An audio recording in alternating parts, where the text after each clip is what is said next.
Selamat datang di channel video saya. Kali ini saya mengajak Anda untuk bersama-sama melihat buku Loy Fatohi dengan judul The Mystery of Historical Jesus. Buku ini pernah saya ulas dalam tulisan saya di blog Budak Bangka Blogspot. Jadi kalau Anda ingin mengetahui ulasan lebih mendalam dan lebih luas, silahkan cari di Budak Bangka Blogspot. Nah, kalau kita memperhatikan dan kalau kita membaca tulisan Fatohi dalam buku ini, kita dapat menemukan pola atau cara berpikir Fatohi, yaitu Al-Quran dijadikan tolok ukur untuk menilai kekristenan, entah itu Yesus ataupun Alkitab.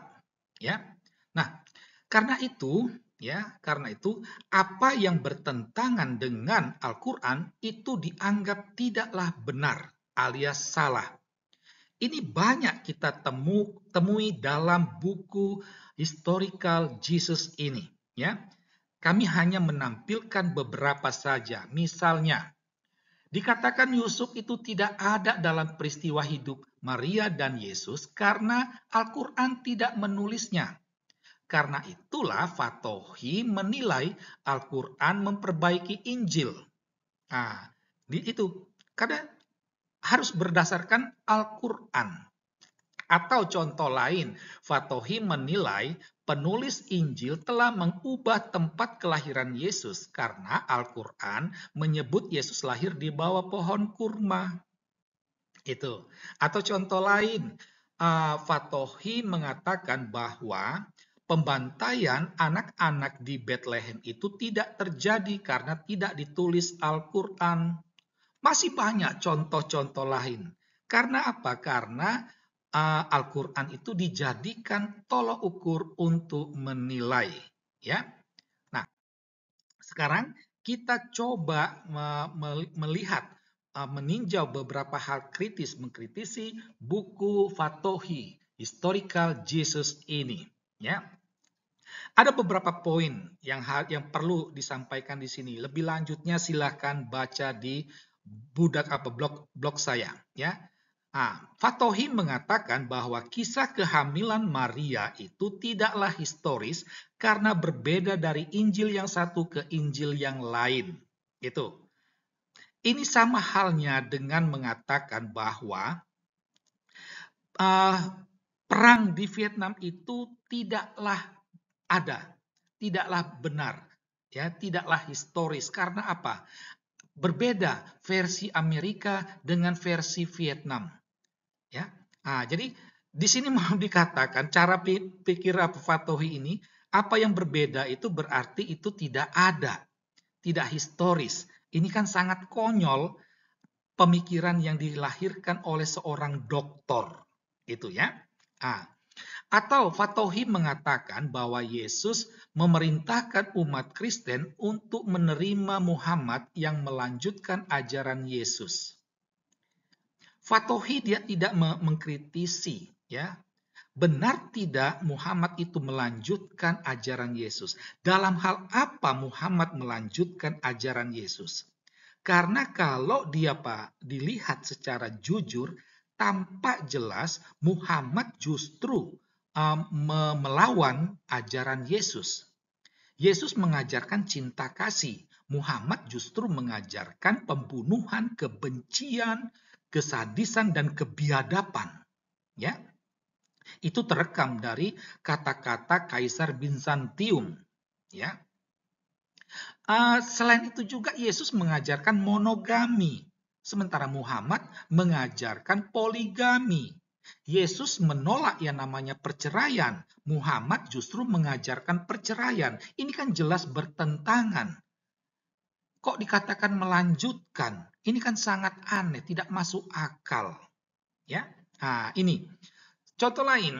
Dalam halaman 638 sampai 659, di sana membahas tentang penyalipan dalam sejarah. Lantas, Fatohi dia mengambil kesimpulan, Yesus itu tidak disalibkan. Nah, Dasarnya itu karena Fatohi mendasarkan pada tulisan-tulisan ahli yang mengulas kitab-kitab apokrif, ya. Ini jadi sangat disayangkan kenapa Fatohi tidak merujuk kepada tulisan-tulisan sejarah yang ditulis oleh orang-orang yang sangat dekat dengan peristiwa penyaliban, misalnya Tacitus, Flavius Josephus, atau Bar Serapion. Itu kan ada banyak itu sumber-sumber tersebut. Tetapi ini semuanya diabaikan karena apa? Karena kalau itu dipakai, ya, Fatohi takut, ya, kesalahan Al-Quran akan terbongkar. Itu kan ini kan Fatohi mau melakukan pembenaran Al-Quran dengan menyalahkan ajaran Kristen. Ini ya yang harus disadari. Jadi di balik tulisan Fatohi ini, di balik buku ini ada misi untuk membenarkan Islam, membenarkan Al-Quran. Nah, dari sana, dari uraian di atas tadi, kita sampai pada dapat melihat beberapa kesalahan Fatohi. Kami hanya mengutip beberapa kesalahan saja. Sebenarnya ada begitu banyak kesalahan yang dibuat oleh Fatohi yang adalah seorang doktor, ya. Nah, pertama, pada halaman 236 Fatohi itu dia mengutip 1 Korintus bab 15 ayat 5 sampai 7. Ya, itu Paulus menyampaikan warta tentang penampakan Yesus. Lalu di sana dikatakan bahwa penampakan itu terjadi sesudah Yesus naik ke surga atau ke langit. Ini kan sangat konyol, ya. Itu. Ini kan jelas-jelas suatu kekeliruan. Yang kedua, misalnya pada halaman 264 Fatohi mengutip Markus 6 ayat 1 dan Yohanes 1 ayat 49. Lalu mengatakan bahwa kedua Injil ini menyebutkan tempat kelahiran Yesus itu adalah Nazaret. Itu. Ini kan suatu kekonyolan, satu kesalahan yang dilakukan oleh seorang yang bergelar doktor. Ketika membahas soal Trinitas dalam halaman 400-an itu, tampak jelas Fatohi itu tidak bisa membedakan antara konsep Trinitas dan Triteisme. Dia menyamakan saja kedua konsep tersebut. Itu. Contoh lain, pada halaman 696 sampai 706, Fatohi mengkritisi Rasul Paulus. Fatohi salah memahami kata Injilku yang dipakai oleh Paulus. Ya, ini suatu kekeliruan yang bagi saya sangat fatal. Itu. Ya, lagi-lagi harap bisa dimaklumi karena apa? Karena Fatohi menggunakan Al-Quran sebagai tolok ukurnya. Dia tidak masuk dalam sumber-sumber Kristen itu sendiri.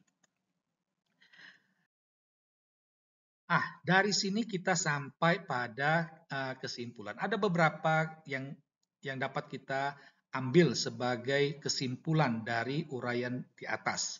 Yang pertama, tampak jelas apa yang dilakukan oleh Fatohi ini merupakan pembenaran Islam.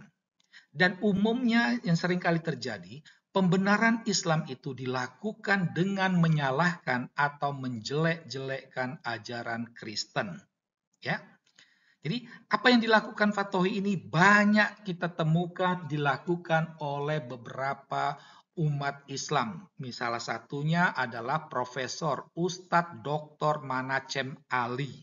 Ya, itu. Dia berupaya untuk membenarkan Al-Quran, membenarkan Muhammad dengan menjelek-jelekkan ajaran Kristen. Gitu. Cara pikir Fatohi itu tampak jelas kekanak-kanakan. Karena apa? Sama sekali tidak ada daya kritisnya. Gitu. Argumentasi Fatohi banyak yang anakronis, dan sering inkonsisten. Jadi dari sini kita dapat melihat apa motivasi Fattohi menulis bukunya ini. Motivasinya itu lebih pada bisnis dan popularitas, bukan pada kebenaran, ya, bukan pada kebenaran, tetapi lebih pada bisnis dan popularitas. Nah, terkait yang terakhir ini, ya, satu catatan kecil bagi dunia penerbitan Indonesia dan juga kaum muslim. Berani tidak menerbitkan buku-buku Islam yang ilmiah seperti buku karya Robert Spencer atau karya Sandlin atau karya Sunairda atau karya Alisina atau karya Mark Gabriel ini. Saya yakin pasti penerbit-penerbit Indonesia ini tidak akan berani. Karena apa? Dari segi bisnis itu sangat rugi besar. Buku-buku ini pasti tidak akan laku dan penerbitnya juga pasti akan diserang, dihancurkan oleh umat Islam. Gitu. Ya, ini sudah pernah terjadi. Nah, demikianlah ulasan kami ya tentang buku Fattohi, Mystical Jesus. Sekian dan terima kasih.